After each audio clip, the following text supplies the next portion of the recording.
कहने का मतलब है कि ये तो अपने जितने जो राजी हैं यहाँ पर इन सबके दर्शन करते रहते हैं हम भी, और हमारी कई बहनें यहाँ राजी होंगे, बड़ी प्रिया जी की वसुंधरे हैं, कई भाई हैं। तो इस जगह में तो वही आ सकता है जो उस निकुंज की वस्तु को समझता है।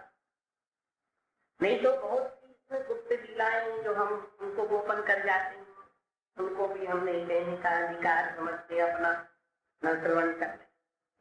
परंतु वृंदावन की रसायनिक वस्तु क्या है?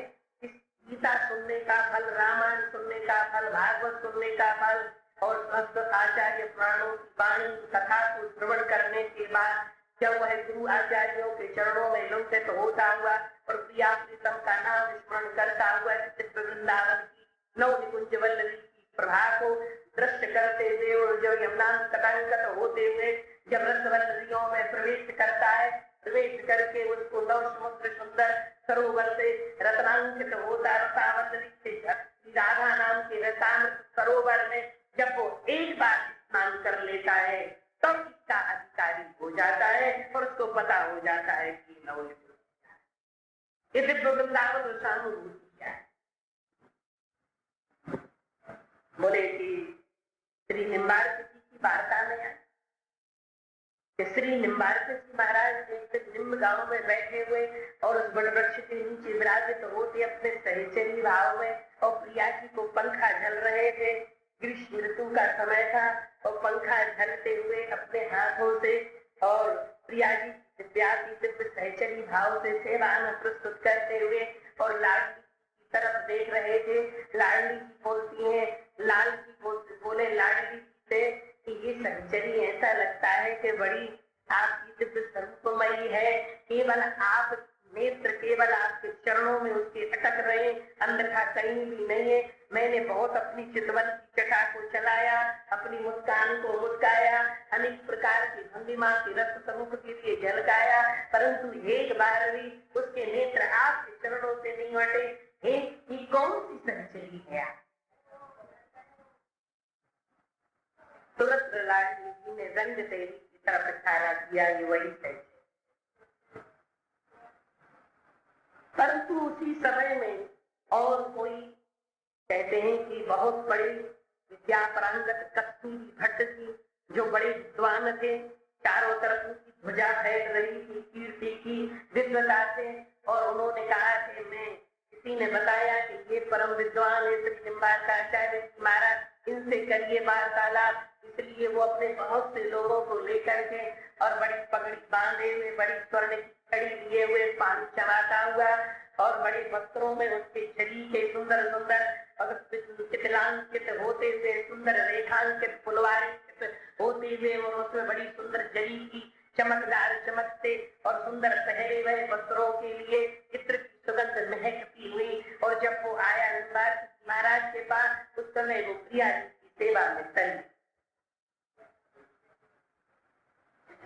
बार बार इशारा करने पर उनके जो शिष्यगण थे अपने तंद्रा को खोला और खोल करके दिव्य निकुंज से इस वृंदावन में आए और इस वृंदावन में आकर के हाथ जोड़ के खड़े हो गए। आपने बड़ा कष्ट किया, हे प्रभु आप कहाँ से पधारे हैं? जय श्री राधे करते हुए और खड़े हुए श्री निम्बार्काचार्य जी महाराज बोले, मैं आपसे और जो है शास्त्र की बात करने आया हूँ। बात करने आए, विद्या प्रांगत बात विद्वता की बात। तुरंत श्री निम्बार्काचार्य जी ने और एक सुंदर पत्र पर लिख दिया कि आप प्रांगत हैं और आप जीते हुए हैं, हम तो हारे हुए हैं। इस वृंदावन में तो सदा श्री जी के चरणों में जो हार मान आ जाता है, संसार के बड़े बड़े लत्तेड़े खा के, ठोकरे खा के, बड़े बड़े बल और अभिमानों को छोड़ करके जब वृंदावन सीमा में आकर के और वृंदावन सीमा में आकर इस रज में लुंठित हो जाता है, तब प्रिया जी उसको हृदय से लगाने स्वागत है। परंतु अपने अहंकार से भरा हुआ और तुरंत श्री निम्बार्काचार्य जी ने अपनी दीनता के स्वरूप को दिखलाते हुए पत्र दिया कि लो महाराज आप जीते, हम तो श्री राधा नाम के सिवा और कुछ नहीं।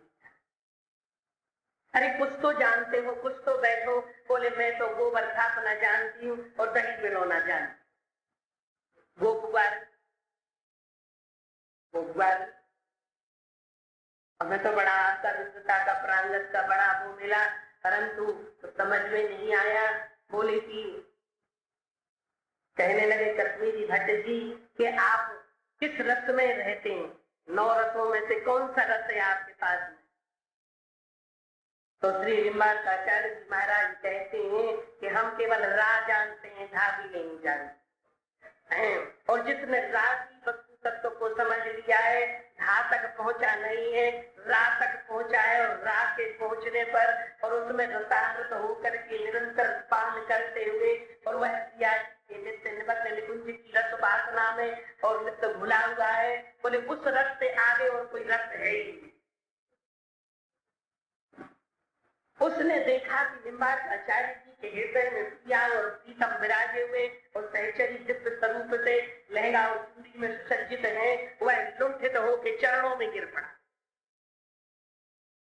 आज मैं समझा कि विद्या क्या होती है और रस क्या। रस की तो व्याकरण से और वेदांत से अनेक उपासना और अनेक भावों को बतला सकते थे, पर 2 ही शब्दों में उन्होंने कह दिया कि राधा रसामृत के सरोवर में जो एक बार स्नान कर लेता है, उसके बाद उसको कहीं और अन्य रसों में जाने की जरूरत नहीं। इसलिए लुंठित हो गया, चरणों में गिर गया, और उसका इत्र कहाँ गया, उसकी पगड़ी कहाँ गई, उसके सुंदर वस्त्र कहाँ गए।